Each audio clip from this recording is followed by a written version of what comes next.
History of the death penalty. The death penalty was first established by George Kendall in 1608. This is the first recorded execution. There has been 1,453 executions in the U.S. since 1976. The states that have death penalties are Alabama, Arkansas, Florida, Kentucky, South Carolina, Tennessee, Virginia, Arizona, California, Utah, Washington, and Delaware. Federal law. The death penalty will apply to those who are convicted of treason, terrorism, murder, and large drug trafficking.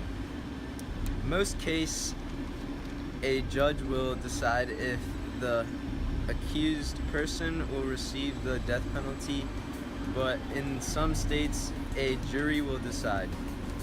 Possible solutions. When a person is facing the death penalty, they have two possible outcomes: life without parole or the death penalty. This decision is up to the judge and the jury. Should people be able to die in a death penalty? I don't see why not. Okay. Do we need to keep the death penalty for terrorists? I believe so, yes. Okay. Should people be able to choose how they die? No. Okay. Does the death penalty stop crimes? I think it deters it. Do you think the death penalty is fair? In certain circumstances, yes. Alright. Even if the death penalty does cost more, can you put a price on justice? No. We want for y'all to answer some questions. So, question one: even if the death penalty does not cost more, can you put a price on justice? No. Why? I don't know that question. Like, I don't get it. Okay. Question two: do we need the death penalty to keep someone who already has a license for killing someone again in prison? I can't even hear you. You're talking so low.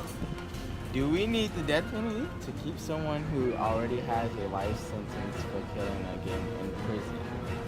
No. Because they should suffer. If you kill them, then they don't have to suffer. Okay. Terrorists?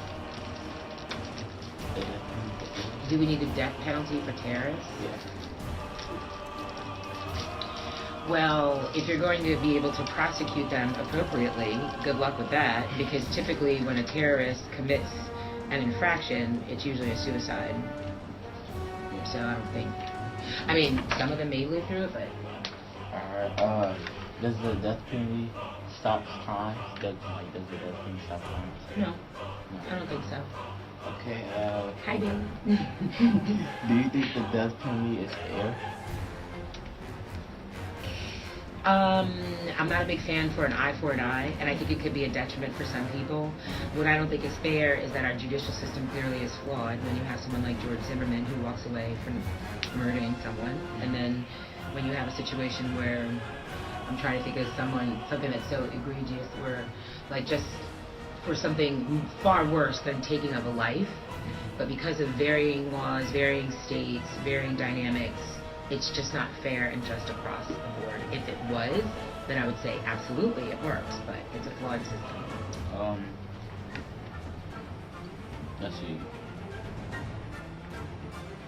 How do you feel about the death penalty? Should we have it or not? Well, I guess the really nice, sweet, tree-hugging part of me says, oh no, we shouldn't have it.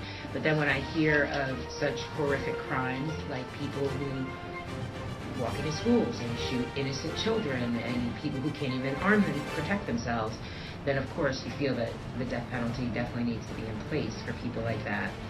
The sad thing is, like Dylan Roof, he's probably going to be like another Charles Manson, just in jail, living off of the dime of the system for a very long time.